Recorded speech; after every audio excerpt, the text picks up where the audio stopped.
Hey, what's up, everybody? This is Hayden with the Hill Pursuit Podcast. Man, it has been way too long since the last podcast episode. I have to apologize for that.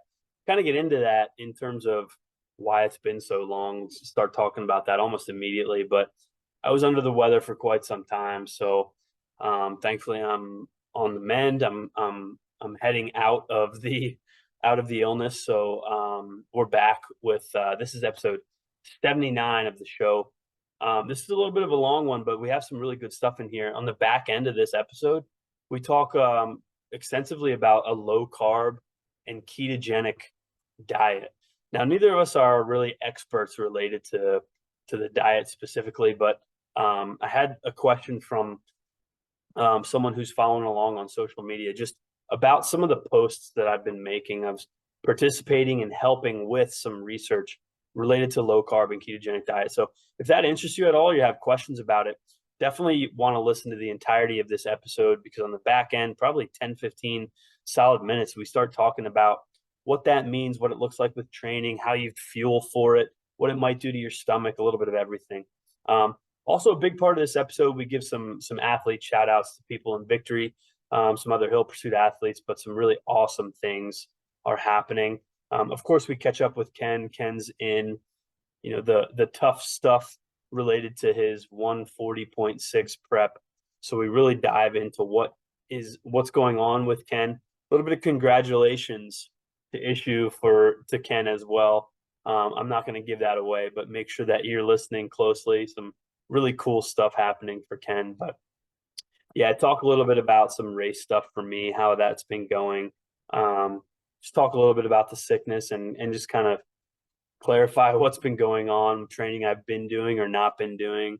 But again, the big part of today is what episode was really just touching on a little bit of everything and catching up. And again, if you're following on social media, thank you for doing that. And you can find us anywhere, Facebook, Instagram, at Hill Pursuit. And brand new, we actually have the Twitter or the X account, whatever you want to call it. I don't know what the kids are calling it, but I think it's X now. So that's just at Hill Pursuit as well. So find us there. And then, of course, if you do have questions after listening to today's episode, or you just want to reach out, say hi, start a conversation, find us at Hill Pursuit at gmail.com. We'd love to have a conversation. All of our stuff, all of our contact info, blogs, other podcasts, all at the website, hillpursuit.com. So please find us there. Today's episode is with Ken Rogers, one of our nutrition coaches. His contact info will be posted in the show notes. He gives it at the back end of the episode as well. So if you have anything for him, please don't hesitate to reach out. This is episode 79 of the Hill Pursuit Podcast. Thanks for listening. Enjoy the show.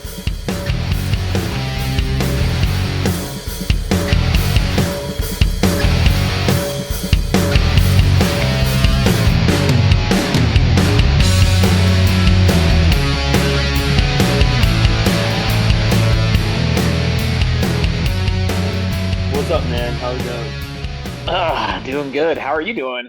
Getting over Good. that It's sickness, been, huh? oh yeah, dude. I got too many things to update right now, but yeah, it's been way too long, man. So I'm glad we finally found time. I was looking back. I think this is episode 79. I might be wrong, but I'm pretty sure it is. I was looking back, dude. I think the last episode we did was like a post Ohio, like a recap episode potentially. Yeah. Yeah.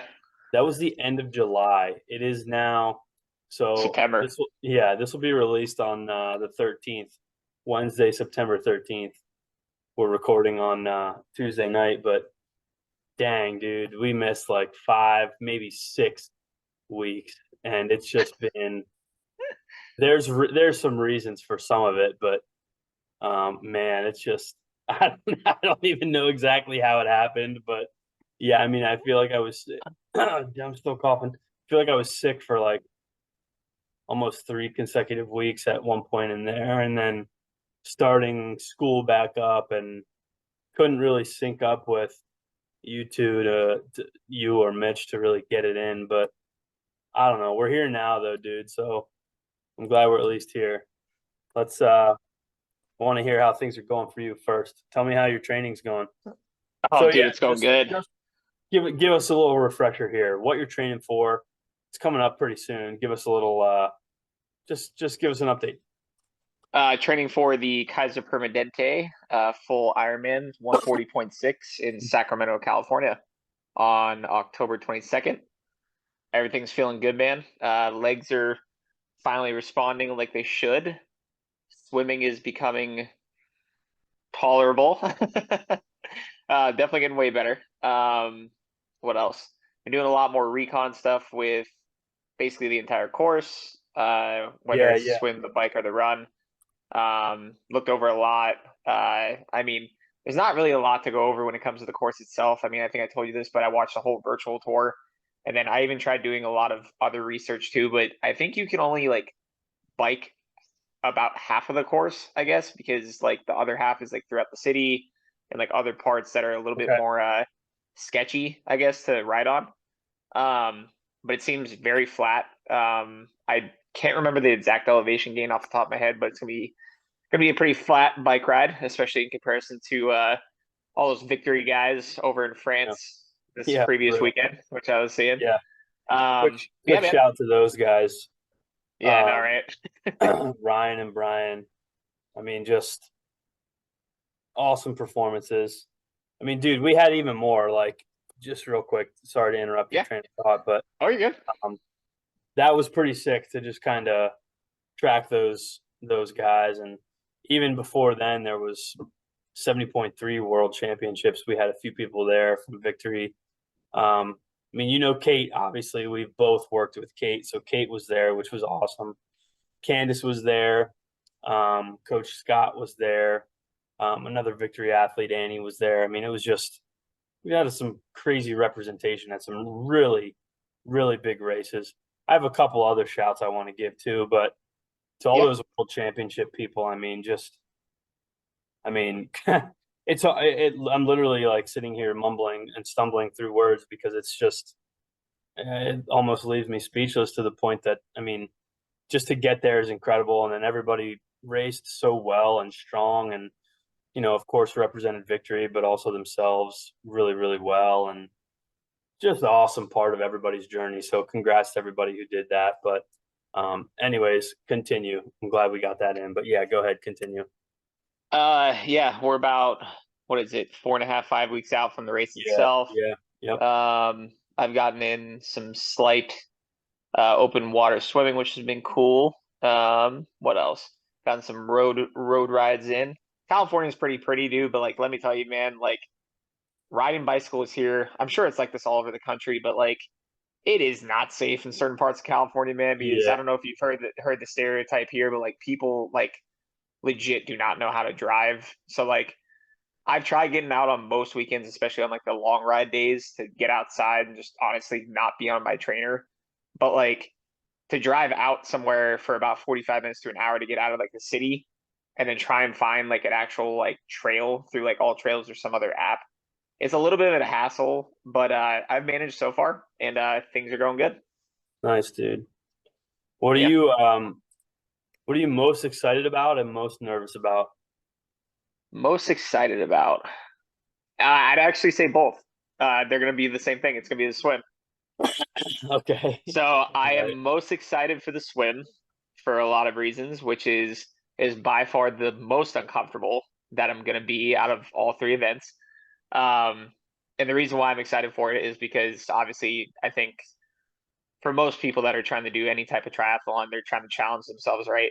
I'm not by any means saying obviously that a freaking marathon and a 112-mile bike ride is going to be easy, but like I can just imagine myself already like visualizing getting out of the water and then just this huge sigh of relief Yeah, just rushing over me.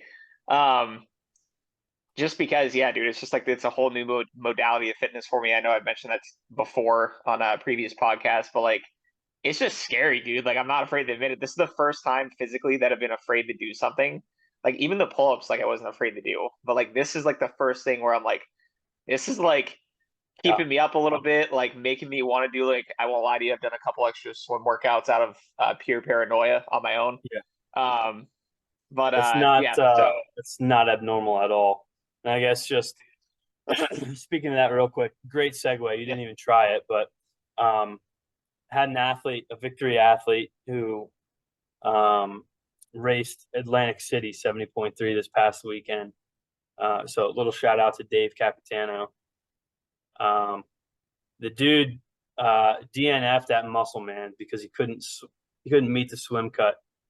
And not just that, there's much more to his journey than just the DNF, which, by the way, I'll say can happen to anybody.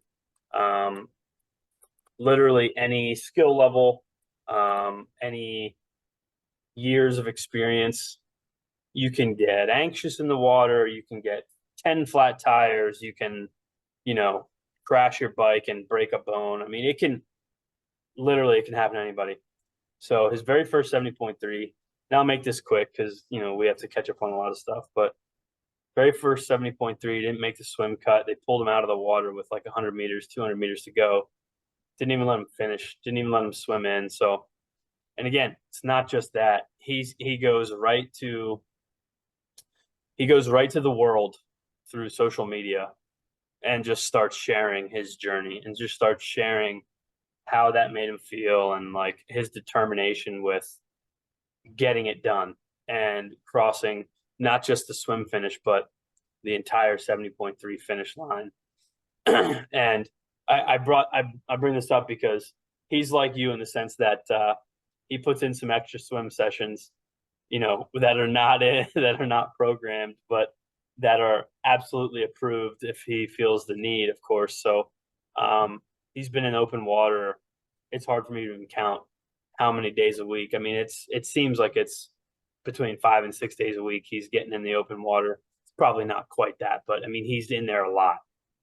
So he's been working very, very hard. And of course, he's very deserving of getting the finish. Atlantic City happens this weekend, and the swim cuts an hour 10. And I'm just like watching, and it's like 45 minutes, 48 minutes, 50 minutes, 55 minutes. And then it's like 55 minutes and 10 seconds, and he's done.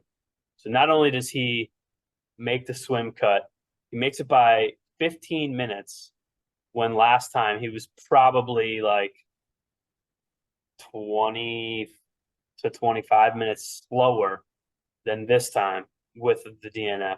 So he makes a swim cut, rides an incredible bike split on a windy day. The run,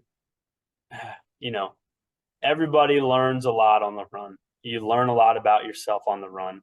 I know the run was difficult for him, but he finished the race, crossed the finish line, got his medal, 70.3 finisher, and just one of the most like inspiring stories of an athlete, taking a failure or a setback and not just like hiding from it, but just fully embracing exactly what happened to him, sharing it with everybody so that,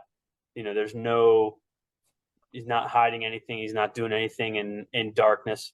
He's literally just, hey, this is what happened to me. This is the work I'm putting in. Hopefully it happened, it goes differently next time. And it freaking did. And I'm just so incredibly happy for him. And I know it was really, really hard. 70.3 is not easy, but I know it was really, really hard, and he's, still recovering. And I just know that there's going to be more for him. So I'm really excited for him. But yeah, really similar to the extra swim sessions that kind of cued that in my brain. But and then the only other thing I have, I think there's a lot to update. So I'm sorry if I'm missing anything. Brian Merslack is ripping Maryland this weekend, 140.6, and that one's a special one because that's the one full that I've completed. So he'll be taking on the jellyfish and 140 plus miles out in Cambridge, Maryland, which is just an absolutely awesome city. Really, really flat. Everything's flat. The swim is not even hard. Of course, it's infested with jellies, but I mean, you just kind of have to get over that right away. So, but swim's not hard. The bike is super, super flat, and the run is really flat. And he's a very, very strong athlete in actually all three disciplines. So, really excited to track him this weekend as well. I think that covers pretty much everything I had related to Victory people. But yeah, big shout outs, everyone. It's just a crazy fun time of the year. So yeah, it's exciting. But anything else you got with any updates or life updates or whatever? Nothing too crazy. I mean, work's been going good. Business has been going good. A little bit too good, honestly, for the timing with all this stuff and training. But I have Nice. a buddy of mine that's been helping me, so I can't complain with that. Obviously Grace and my whole personal situation, everything's going good. Good. So yeah, man. Yeah, we're checking out for what is that, like end of January? So Is that what it is? yeah, end of January. I think it's tentatively the 24th to the 27th. So somewhere in between there. It's Oh exciting. wait, did I say the gender yet? No, you didn't. I can say that now because I got the Dude, green wait. light. I don't think you've told me this either. So this is the Nope. first time I'm hearing this. I'm gonna let you take a guess. You are having a girl. Yes, I am. Yeah. Team Welcome to the girl. yeah, hashtag girl dad, you know? That's awesome, dude. Bro, I swear, man, I feel like every single person I talk to is just having a woman, like a little girl. Dude, it's gonna be so cool. I'm Dude, definitely excited. congratulations. Thanks, man. Congratulations. Yeah, I got like a million little nieces over here anyways, so like, I'm just gonna add to that huge group of little Yeah. girls, so it's gonna be cool, man. Heck It's gonna be yeah. cool. Dude, that is And so awesome. I think one of the first questions that Grace asked me too is that, are you gonna make her wrestle? And I was like, yes, I am. Will she wrestle? Yes, she Heck will. yeah, bro. Hey, dude, that little baby's gonna be able to beat up her boyfriends, man. That's my goal. Oh, that's awesome, dude. That is so. Yeah. It's funny that that's the first thought that went in my head, bro. It's like, first off, I'm like, okay, it's gonna be sweet to be a girl dad, and this little girl is gonna destroy my heart in a good way. And then the second thing that I thought of was like, what am I gonna do with this little baby? Yeah, Yeah, yeah, man. dude, Sweet. that's incredible. Good for you. Congratulations. Thanks, dude. So, Yeah, yeah, that's really the big life update. But besides that, man, just keeping everything rolling, and really yeah, can't wait for October. So nice. Yeah, yeah, yeah. I know that's going to be really exciting. Yeah, you're working hard, dude, and I mean, I'm really excited to see how this goes for you too. So, but yeah, you were about to tell me what happened because we didn't talk about it, but you were about to ride the course and didn't, right? so it was just like logistics things with so I was gonna have a buddy of mine come with me and just kind of do like the bike course and also do some of the swim. But because obviously I don't want to do the swim by myself just for, safety Yeah, reasons and stuff. So I figured I wanted to go up to Sacramento, check out the bike course, and then prior to doing that, I tried researching online, but it's kind of hard to find like a real definitive answer for like what part of the bike course I can actually ride. And based off of some YouTube video that I found from last year, a dude gave a full review of like prepping before the race, and he went over that doing the actual bike course itself was pretty difficult just based off of like the available space on the road and then yeah, also like where it actually entails because I'm not super familiar with Sacramento, which obviously, I mean, I'll just stop here, but it was a little bit disappointing because obviously I wanted to see it, but I know it's not quite as in depth as like something that these guys have to deal with at the World Championships, with the steep climbs and the sharp turns and everything else. Like I literally sat on my bike on the trainer for almost 4.5 hours and watched the entire video. And dude, it was literally just like a flat. It felt like Ohio. It was just yeah, flat the yeah, whole time, which is weird being in California because it's yeah, super hilly here. yeah. But I will get a couple more. I want to get at least two more open water swims in before actual race day, just to feel comfortable.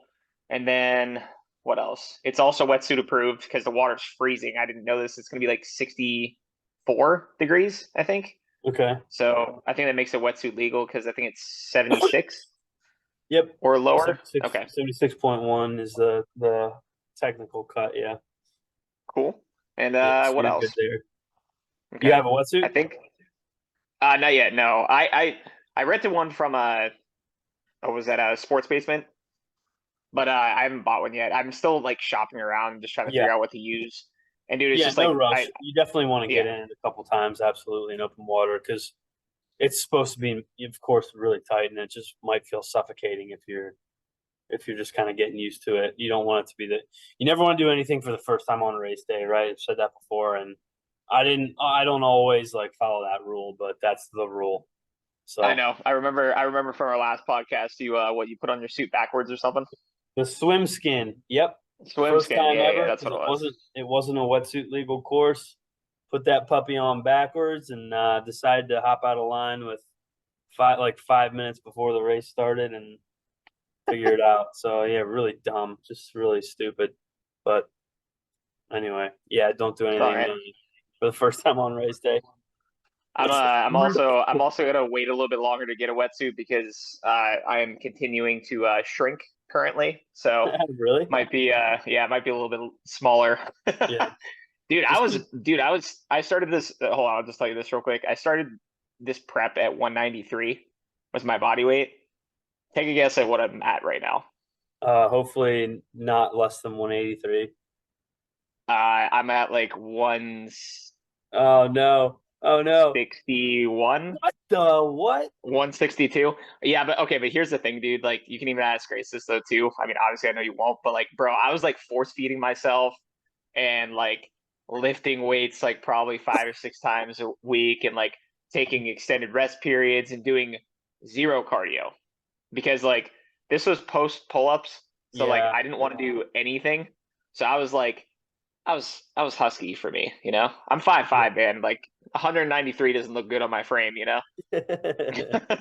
Golly, So I that's a feel big I weight. yeah. So I dropped like 30 pounds, I guess, or Yeah. 32 pounds. But I've always been like that though, bro. I don't know what that body type is. I don't know if that's like a endomorph or mesomorph or like a combo of the two, but like it's always been easy for me to lose and gain. I know what it is. It's called Ninja Turtle. Yeah. That's literally what you are, is a Ninja Turtle. It's I know. I've been called that multiple times, and I think that was my little brother and I's nicknames when we were growing up doing CrossFit. That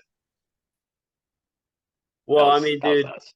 frankly, if anybody, can make sure that you're eating to fuel the right way, it's you. So, that is a big number, but I also know that 193 was definitely an inflated number also. So, um, in reality, it's probably, you're not down 30, you're probably down like 20 or 15 to 20 than what you normally walk around at. But you're Yeah. intelligent, so I'm gonna pretend that is a very safe number, and I trust you and, and trust you Oh, with that. oh, bro. I mean, dude, I do nutrition for people, man. Yeah, right. It'd be a little Yeah, bit weird if I couldn't do this for myself and I'm yeah, psychotic and like track everything and I yeah. count my macros, man. I'm not eating 1,500 calories a day, dude. I'm not a bikini Right, competitor, you know? right. Yeah, quick Yeah. plug for nutrition with Ken. So if you want any help through progressive strength, you'll drop your stuff later. But um, yeah, Ken can help with that. So make sure you reach out to him. Um, let's just say here's the marketing. If you want to lose 30 pounds, reach out. Yeah. No. I'm just kidding. Just kidding. Yeah, I was about to say, and yeah, and also include about 6 to 7 days of cardiovascular exercise, and then Yeah. also include like, No. Let's just ignore yeah, that. But in all yeah, just reality, if anybody, yeah, yeah, you know what you're doing. So, and you do it yeah, safe, you do it the right way. But for um, sure. some other things. So, just because it's been so long, dude. Yeah. I was literally sick. Okay, so rewind, I guess, even before the sickness. The last race on my calendar was um, an Olympic try. It was a local one out here at Moraine State Park, Pittsburgh area. That is like 15 minutes from my house, and I actually train there almost like all the time throughout the summer. So it's almost like a competing in a race, like on your treadmill or something like that's so familiar to you that it just feels weird almost. So Okay. yeah, it's really strange. But so I train there all the time because it's super hilly, and And that's where the race was, and I was looking forward to it. I was going to also I was going to also run a marathon actually in like a week and a half originally, but because I crashed at Happy Valley, I wasn't really able to train my run since like the first week, like pretty much since all of July. So all of July and August, I wasn't really able to train my run. I am able to train it now, but I was sick, so that also delayed it. But anyway, I'll get there. But anyways, I wasn't really able to train my run the way I wanted to. Pretty much the back end of the whole season. So I raced Penn State and Ohio without really having great run fitness is what it is. It's just that's where I fell this season. So it was, that's what it was. So anyway, fast forward, I decided to not race this marathon in a week and a half from now, like mid-September. So I went into this Olympic knowing it was my last race of the year. No more run races, no more tries, nothing. And just like falling right into an off season. So I went like really hard in the Olympic, and um, I raced pretty well. I didn't technically like PR the course, but that almost means nothing out there because I've raced that Olympic there actually only one other time, but it doesn't even mean anything out there because the swim is always different. Like the way that the race director sets up that swim. One year it's like 1,200 meters, and then like this year it was like 17, and it's supposed to be 15. It's just the way that the buoys are set up if they're drifting around, and also it's not an Ironman event; it's a small local event, so it's not perfectly set up. So your swim could literally be like 10 minutes faster or 10 minutes slower than like what it's supposed to be. Yeah. That swim for my Ironman better be 2.4 on the dot, or I'm gonna be, or like 2.3, whatever below that. Sorry, I just need to put that in You there. better swim. You better swim in a straight line. That's the other thing. Hey, That's the other thing. Like I swam in a pretty straight line, and I was like almost 1,800. There were some people who swam that Olympic distance, which is supposed to be 1,500 exactly. I swam nearly 18. It was like 1,750. There were some people that were over 2,000, which is your dang.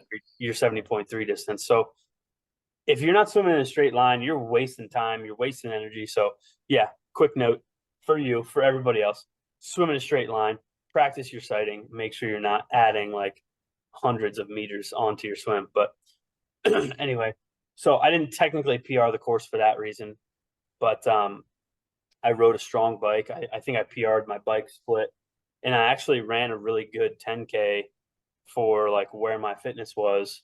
I ended up averaging like low 8 minute per mile pace, which for me at that point in the season was like, oh wow, this I can't believe I'm here. I was hoping for like 740 something, but I had no idea what I had, so it was fine. I was happy with it. But anyways, long story short, I went super hard, and literally that afternoon into the next morning, I just got like deathly ill. Literally, I got so sick. And I'm thinking in my head, like, because if you go really hard in an endurance sport or an endurance event or a race, there's this thing with your immune system where your immune function drops, and it can stay dropped for like 24 to 48 hours, and like you're vulnerable to getting almost like it's called the open window technically. So you're like vulnerable to like getting some sort of infection or virus or whatever. So I'm thinking, oh, I just pushed really hard. My immune system's down. I'll be over this in a couple days, 2 days, whatever. Never went away, dude. Never went away. So after a week, I'm like, did I ingest like some water? Was this water quality like garbage or something? And we still raced in it. Like I don't know. My head's just going everywhere. Go ahead. Dude, locally here, there's actually a Tough Mudder, and like it was some obscure amount of number of people, dude, that are all getting like staph infections, like super sick from the water and stuff over there. just had to plug that in. Also, to I forgot, somebody reached out to me about this. I forgot who it was, but yeah, dude, you can definitely get sick from open water, man. Like, it's not something that if you do a race and you still feel like crap, like a couple days, weeks afterwards, like it doesn't hurt to go get checked out by like a gut Yeah. specialist or like a gut Yeah. biome person. I forgot what the actual like title is for that. Yeah. But like, dude, if you got insurance, go see somebody. Absolutely. So Absolutely. what ended up happening with you then? So what did you actually catch? So I mentioned I went to the doctor almost like immediately because I just got so bad so fast. Um, I also, you just heard it. I still have a cough and it's been over 3 weeks. So I'm technically not 100%, but I do feel really, really good now. But um, I had the flu, Okay. and then I also got something else I don't know how to pronounce that like some bacteria thing that my wife ended up telling me is known as 100-day cough. So I'm coughing now. It's been 20 plus days. And apparently there's this, my wife's a nurse. That's why I said that. There's potential that I'm coughing for another, 3 months, which 2.5, 3 months. What? Yeah. I don't know for sure, but the cough isn't like, it doesn't hurt or anything, but it did hurt really bad. Like my throat was so raw. So I'm thinking, okay, I have strep, or maybe I have, COVID, I guess. I don't know. But so I'm going into the doctor. They're swabbing me for everything every time I go in. Nothing. No strep, no COVID. Dude, I went into the doctor's office 3 times in like 10 days. That's how bad I was. I was like, the first time I went in, they were like, just come back in 2 days if you're not any better. I was like, you got to be kidding me. Give me something, please. They didn't give me anything. So I went back in 2 days. I was like, I'm not better. I'm worse. Give me an antibiotic. Went back again because the antibiotic wasn't doing enough for me. Gave me something better. My throat was so sore that I didn't want to like swallow my own spit, let alone think about eating. I didn't want to swallow my own spit. That's how bad my throat hurt. I was just constantly coughing. My throat was like raw, like bloody almost. It was gross. It hurt so bad. And like finally I came out of like that pain about a week ago. So I had that pain for like 2 weeks. Came out of the pain a week ago. My throat's still not now, but my throat was still like really, really sore. So I didn't want to run because like at all because I'm worried that like I have some respiratory thing and I didn't want to like put myself under anything super strenuous. So I'm cycling a little bit because I know that my breathing's not going to go wild with cycling. Sure as heck, I'm not swimming because I'm going to be hypoxic. Yeah, I was So about to say you're yeah, about to be taking a nap in the water, dude. yeah. So I literally just been cycling and like trying to lift sometimes from time to time. But as of now, I'm like over 90% good. So I'm not afraid to like do anything now, but now I just have to like get back into a groove because I've been out of the groove for 3 weeks, literally 3 weeks. Unreal. Been, I've probably been that sick, but never for that long as an adult. And it was just like really, really strange, really strange. I couldn't believe it. So that's the one of the biggest updates with me is that I haven't really been like posting anything. I sure as heck was not podcasting. I haven't been able to. So now I'm like, I'm glad I'm able to. And like, of course, I'm back at school. So now, I have to be back at school and have the energy and everything. Go ahead. When did you guys go back to school? This is week 3. So my first week, I was Were you still, sick? yeah, I was miserable, Okay. Okay. miserably sick. No, sorry, I was just trying to like, maybe like piece together because like I Yeah. mean here in California we just had all the kids like just start going back to school. And I was just like, maybe you got exposed to a bunch of people at school or like Yeah. I mean I know that you Yeah, I obviously know. you got a bunch of little ones too, and like obviously I know like your wife is a nurse, you said, right? So like I don't know, man, you just got a lot of stuff floating around too. And like I knew that when you texted me that you're still out for the count, just because like I know that I know what type of dude you are, that you would still just kind of try and power through it.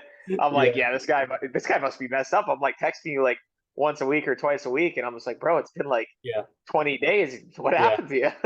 Well, dude, when I had COVID at least once, like formally. I mean, I'm sure I probably had it a second time, but when I had COVID, like I guess as bad as it was, I exercised through COVID, like because it didn't prevent me from exercising. Yeah. This, I literally like did nothing for almost 2.5 weeks. Nothing. I couldn't even like walk up the stairs with my kids.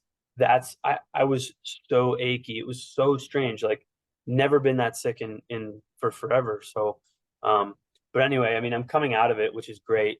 Um, I have exercised hard a couple times on the bike, which went really, really well. So if you're someone who like follows along a little bit with some of our social stuff, um, I I'm participating in a research study which I wasn't dropped from because I was still able to train enough and perform like some of the fitness tests. But the research study is really cool, and I want to explain it real quick because you'll appreciate this. And actually, someone reached out to me asking me to explain it a little bit. It was Rick actually, and if you don't remember, Rick is the one who gave me a little shout at Ohio. Oh, yeah, yeah, yeah. We've talked a couple of times, just kind of back and forth, and he was asking me about what the whole me hook up to a Met cart thing is on the bike and going hard for whatever. But so anyway, the just a brief background, and it's cool because there's other Victory athletes that are participating in this research study because they're local and they can come into the lab that I work in. So it's pretty awesome. But anyways, the study is it's two separate dietary interventions, both 6 weeks. One of the Okay. interventions is low carb, high fat. The other intervention is low fat, high carb. The low is defined as 50 grams of carb max per day, and then Okay. a percentage of minimally 60, ideally 70% fat intake. So keto, Keto. Yeah. yeah, but Yeah. for purposes of research, low carb. And then the other intervention is essentially just the exact opposite. So I completed one of the interventions, and at the very end of the intervention, you you perform a time to exhaustion protocol on a bike at a given submaximal intensity of your maximal intensity that you found at the start of the study. So basically, just imagine doing something like an FTP or a VO2 max. It was actually some combination. You do an FTP or a ramp test or a VO2 max, and then you come back in at the end of the diet 6 weeks later and you do a time to exhaustion protocol. You literally at like 70, it's between 65 and 75% of that value. Um, go as long as you possibly can, just hold that watt output. And then we're just like, the researchers are monitoring the VO2 intensity, the interval between 65 and 75, so that it closely aligns with the watt output. And then if it's off a little bit, we'll tell cyclists to like cycle at a little bit higher watt output, 5 to 10 watts higher or 5 to 10 watts lower, just to make sure the VO2 is in that range of 65 to 75. And you just go until you can't go. So, and that's it. You go until you can't go. There's a lot more detail to the study than like just that. But essentially, do you become fat adapted to the point that you can delay the use of carbohydrate when exercise intensity starts to shift higher and higher? I could talk to you more about it, but I'll just kind of leave it at that. That's a really easy way to explain it.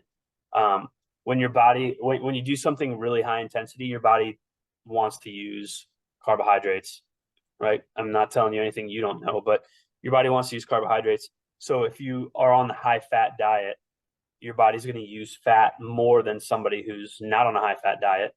So what's the delay in the shift from using fat to using carbs, or what we would call in research like the crossover point of starting by using fat and then transitioning to carbohydrate metabolism at some relative intensity. When's it happening? Is it happening later because the person is fat adapted?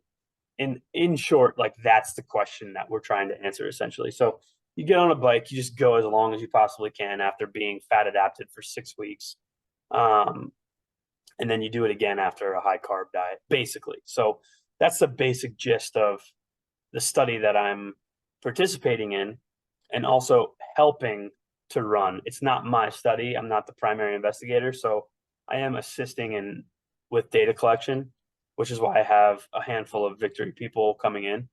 But because I'm not the PI, I'm also allowed to participate. And since we're using like triathletes that fall into a certain, a scope of training and performance, since I include, it's really easy for me to participate. So I'm doing that too.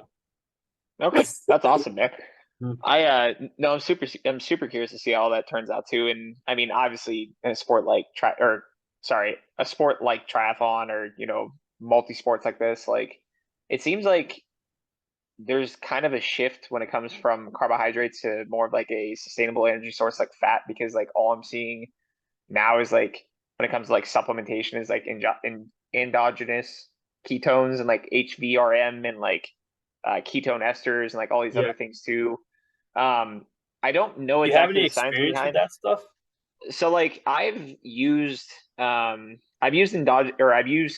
esters, which is different than taking endogenous or like artificial ketones, because you can ingest, I guess, just straight up ketones, and then I don't know exactly how that would work with like making the fat storage in your body more available for energy or how that stuff works, but like I see pretty much every mainstream endurance athlete using them.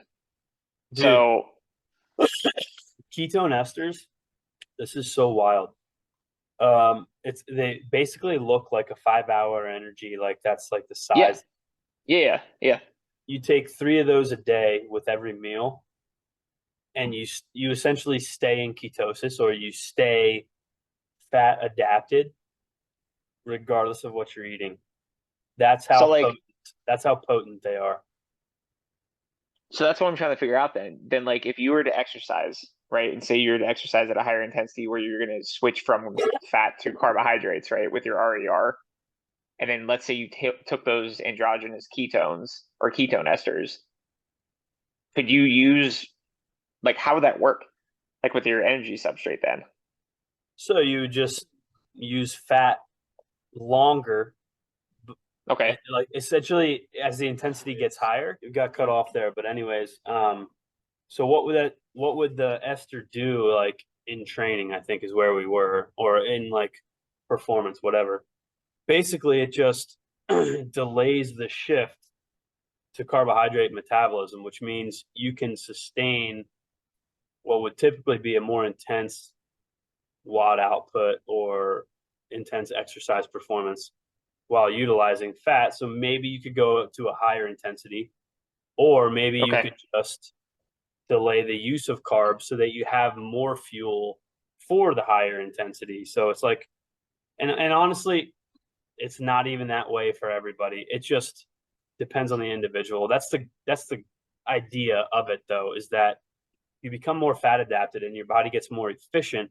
So then you can actually you'll have to tell me what that is, but let me finish this thought. So then you can Yeah. actually like, work at that given workload without using the fuel that's required for really hard workloads, so that when it does shift over, you're either at a higher workload or you've already worked for a longer duration, or you're just more efficient sub maximally. But that's the idea. It doesn't work for everybody, but that's the whole, I mean, that's probably not the whole point of the keto diet. I think keto can be really helpful for really overweight people too, just in terms of losing weight, whether or not that's sustainable. But of course, acutely that can happen for various reasons. But anyways, I'm not saying I'm completely pro either of those, but I have experience with it to a degree now, having done it for 6 weeks in this present study, and then I did it for 5 weeks previously as well. So I have over 10 weeks, close to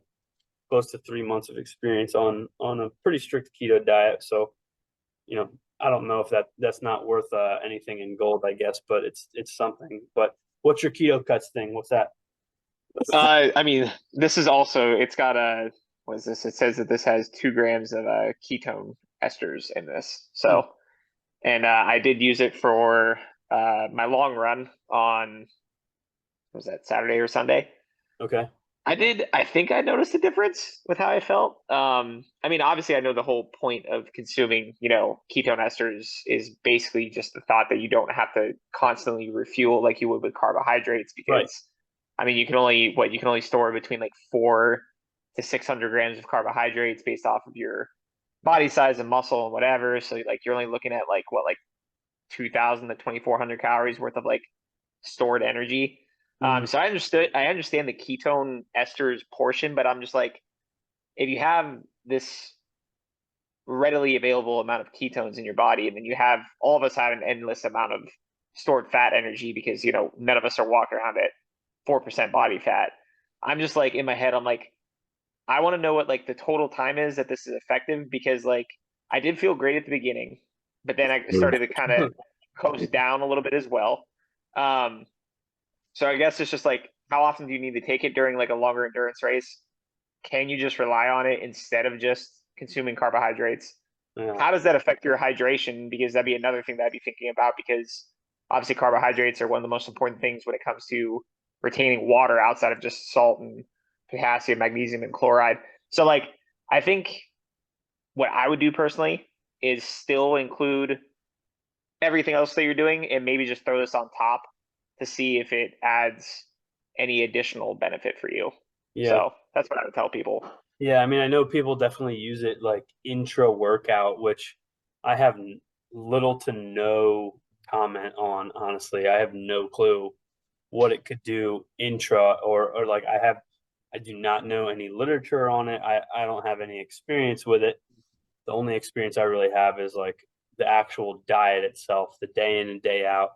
And then anecdotally speaking, just like you said, kind of like the ability to fuel less frequently, or you could extrapolate that out to like skip a meal if you need to and not be like outside your mind hungry, So like if there's an if there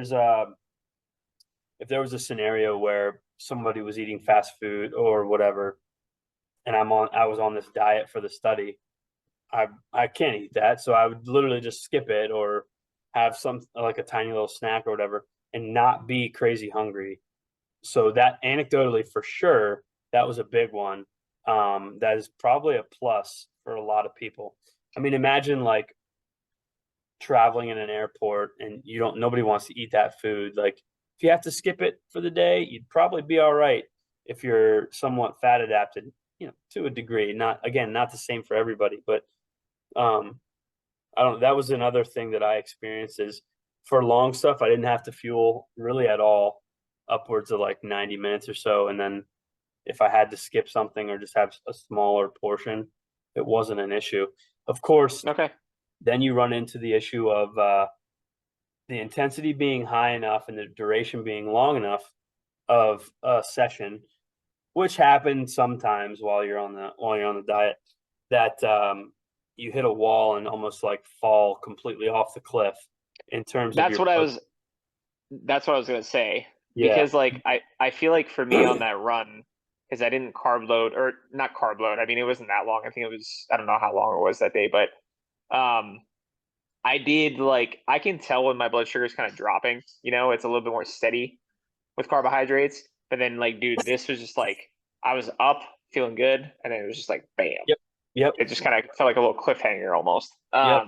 I would definitely say the wall that you hit when you're fat adapted, if you're not fueling like you would with like carb supplements, the wall, it hurts way more. Yeah. Way more. And I'm not educated enough on like how, I mean, the digestibility of like consuming fat, like intra workout and like how that would work with like your digestion and like Yeah, all of these other things, because like you're not going to be consuming freaking peanut butter or like some type of oil or like something in the middle of like a bike ride, right? Like right. not like a goo or a gel. So sorry, I'm not trying to go on this little tangent here. I'm just thinking Yeah, like intra-race like nutrition, like how much harder that would be, consuming these things, because like I've read before that like one of the most annoying parts is like how this stuff is packaged, how it's not like super convenient to even take, I guess, like Yeah, it's like on hard one of your bottle. rides. Yeah, it's like a hard Yeah, bottle. yeah. So Um, yeah, I would say if people want to try it, then definitely try it. But it just seems like it's all the rage in this like longer endurance sport. yeah. So I just figured I would bring that up, and I just thought it was funny that I also purchased this. I don't know how good of a brand this is, if I'm being honest with you, because Let I'm me pretty see it sure All again. Max. It's called Keto Cuts. Nice. Yeah, and it's got Seems legit. yeah. I mean, what could go wrong, Just But dry scoop. Just dry scoop it, man. Just dry hey, scoop bro, it's freaking it's watermelon flavored, so it probably it. can't taste that bad dry scooping it. Yeah. Oh man, that's funny. But I guess all I'm trying to say is with all this stuff is that I'm just trying to build a plan for myself, because I know that I've done this with a couple other people, obviously at Victory, and some people with you. I'm just trying to build a plan for myself that's sustainable and just realistic for the bike and the run. So Absolutely. Absolutely. yeah. Yeah, and I mean, I'll be the first to say for myself, I'm definitely not an expert on a low carb or ketogenic diet, and if anybody of the two of us is, it would be Ken. So reach out to Ken with those questions. I pretty much just shared the extent of my knowledge, so I know Ken. I I just need to say this: eating keto will not make you skinny. Yeah, yeah. I mean, Yeah, there's different levels to this stuff, and yeah, um, I don't know personally, but it seems like the ketogenic diet can work for really heavy people to lose weight quickly. I don't know about how that works long term for that person. It's just, again, that's probably just more anecdotal than anything. I just know some people who have had short term success with it. That's all. When I I mentioned think that. But I think the big issue, and I mean, I won't go on too long of a rant here. I think the big issue that I've seen with a lot of people is that anytime that you completely remove like any one macronutrient, like because obviously there's a lot of people that also follow very low fat diets, like especially like bodybuilders. right, I've right, known of some strength athletes and stuff. Anytime that you remove any type of one main macronutrient, you suffer in some way. If you consume a low fat diet, it can impact your hormones, your satiating scale, like feeling full, amongst a bunch of other things. I mean, if you remove carbohydrates, then obviously you can have dips and bounds in energy. I mean, obviously people that consume like a keto diet, it's very limiting with your choices, and there's hidden carbs and everything. And yeah, it just seems like it's a diet that you'd have to be extremely disciplined on and not live a very social lifestyle, because I don't think you're really going to be able to go to a social event and not consume some type of carbohydrate. Or you could, and you would just have to be extremely disciplined when you go to those things. yeah. It was. I mean, it was very hard to stay on the diet like strictly and really do anything. Dude, I mean, honestly, who can get through that with football season, man? right? Yeah, No, but seriously though, chips, I mean, like dips, yeah, I hope people know that. beverages. Yeah, I was about to say, I hope people know that there's carbs in beer. Yeah, right, right. Yeah. Yeah, but anyway, so that's a long way of describing what research study is that I've been dabbling in the few social media posts that I've posted since I've been like deathly ill. But anyways, if you want to know more about that, I'd say absolutely reach out. Why not? And if I can't help, then Ken absolutely can. So that's all I really have. I think. Do you have anything else, Ken? Yeah, that's pretty much it. I mean, I'm just Yeah. happy you're feeling better. Yeah. I'm Thanks, dude. hoping that, Thanks. we can kind of make this more of like a little regular I thing. know. And I know. Jeez. I just I just can't wait for October, dude. Yeah. Can't wait to party. Yeah. So For real. Yeah. I hope we can make it more regular too. So, if you made it this far, this was a little bit of a long one, but if you made it this far, thanks. This was episode 79 of the Hill Pursuit podcast. Don't forget to check us out on all the socials: Facebook, Instagram, and brand new X. We're on the X. So check it out. All that stuff's just at Hill Pursuit. You can find all that pretty easily. Again, if you have any questions about any of this stuff, we did kind of go down a rabbit hole of the ketogenic diet or low carb stuff and some nutrition stuff. Just reach out, hillpursuit@gmail.com. No problem at all. Happy to help. Happy to have a conversation. Ken, why don't you drop your stuff real quick? Your maybe an email and social stuff so people can reach out about that stuff. Email would be progressivestrengthproject12@gmail.com, and Progressive Strength Project on all socials, Facebook and Instagram. I am not on X. I have not used Twitter since like sophomore year of high school, but I'm sure it's still a great platform. Yeah, well, I've never used it at all, so I figured we'll give it a shot. So yeah, I guess check that out if you want. It's nothing crazy on there, but follow along if you want to. But anyways, yeah, thanks for listening this long. This was episode 79 of the Hill Pursuit Podcast, and we will see you next time.